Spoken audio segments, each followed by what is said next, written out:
রাজধানীতে দিন দিন বাড়ছে সড়ক দুর্ঘটনা। বেপরোয়া গতি, ড্রাইভিংয়ে অনভিজ্ঞতা, যান্ত্রিক ত্রুটি কিংবা অসাবধানতার কারণে ঘটছে এসব দুর্ঘটনা। তেমনই একটি সড়ক দুর্ঘটনা ঘটেছে রাজধানীর ফার্মগেটের খামারবাড়ি এলাকায়। শুক্রবার বেলা 11:40। আশপাশে শান্ত পরিবেশে বসে চা দোকানে গল্প করছিলেন অনেকে। হুট করেই শোনা যায় বিকট শব্দ, ঘটে দুর্ঘটনা। দেখা যায় বেপরোয়া গতিতে একটি গাড়ি এসে তুলে দেয় ফুটপাতে।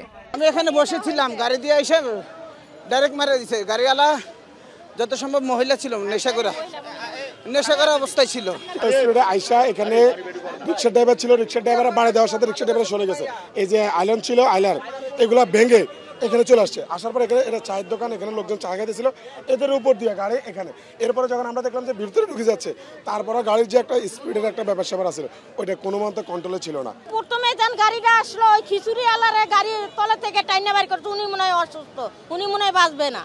নিয়ন্ত্রণ হারিয়ে গাড়িটি দুটি রোডের পাশে ব্যারিকেড ও ওয়াল ভেঙে ফুটপাতের চায়ের দোকানে উঠে যায়। এই ঘটনায় দুমড়ে মুচড়ে যায় কয়েকটি রিকশা ও মোটরসাইকেল। আহত হয় বেশ কয়েকজন। আহতদের উদ্ধার করে ঢাকা মেডিকেল সহ আশপাশের হাসপাতালে পাঠানো হয়। দুজনের অবস্থা খুবই আশঙ্কাজনক। রিস্কাওয়ালা একজন আর রক কাট দিয়ে গেছে, মনে হয় এখান থেকে, আর এখানে মাথা ফাইটে গেছে। ওইটা আমার গেঞ্জি সিটিই বাঁধিয়ে দিয়েছি, মাথা ঢাকা মেডিকেল গেছে। সম্ভবত ওনার অবস্থা খুব আশঙ্কাজনক। আমার ফুফা এখন খুবই আশঙ্কাজনক, বাঁচবে কিনা এটাও সন্দেহ। বিক্ষুব্ধ জনতা গাড়িটি ভাঙচুর করলে উদ্ধার করে রেকারে নিয়ে যায় পুলিশ। স্থানীয় ও উপস্থিত মানুষের দাবি, ক্ষতিপূরণ সহ চালকের শাস্তির।